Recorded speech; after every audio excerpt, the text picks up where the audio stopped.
ಹರ್ದೀಪ್ ಸಿಂಗ್ ಏನು ಬೌಲರ, left arm ಬೌಲರ, ಪ್ರಥಮ ಓವರ್ದಲ್ಲಿ first ಅವರು ಶ್ರೀಲಂಕಾ ಆಡಿದಾಗ ಕೇವಲ 2 ರನ್ ಬಿಟ್ಟು ಕೊಟ್ಟಿದ್ದು ಸೂಪರ್ ಓವರ್ದಲ್ಲಿ ಗೆಲ್ಲೋದಕ್ಕೆ ಭಾಳಷ್ಟು ಅನುಕೂಲ ಆಯಿತು ಅನ್ನೋದಷ್ಟೇ ಗಮನಾರ್ಹವಾಗಿದೆ.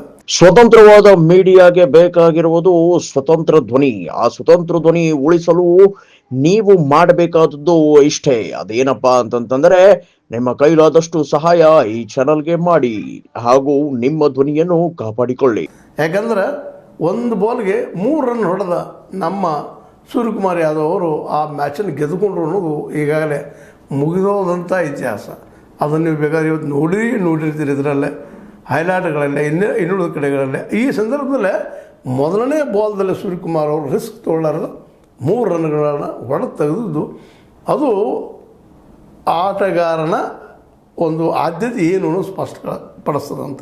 ಅದಕ್ಕೆ ಗೆಲುವಿಗಾಗಿ ವೇಟ್ ಮಾಡೋಕ್ಕಿಂತಲೂ ಅದಕ್ಕೇನೋ ಒಂದು ಮಾಡಲಿಕ್ಕೆ ಹೋಗಿ ತೊಂದರೆ ಅನುಭವಿಸೋಕ್ಕಿಂತಲೂ ಆ ಇದ್ದ ಸಮಯದಲ್ಲಿ ಸರಿಯಾಗಿ ಹೊಡೆಯುವಂಥ ಒಂದು ಏನು ಪ್ರಯತ್ನ ಮಾಡಿದ್ರು ಅದು ಗೆಲುವಾಗ್ತಿ ಇರಲಿ.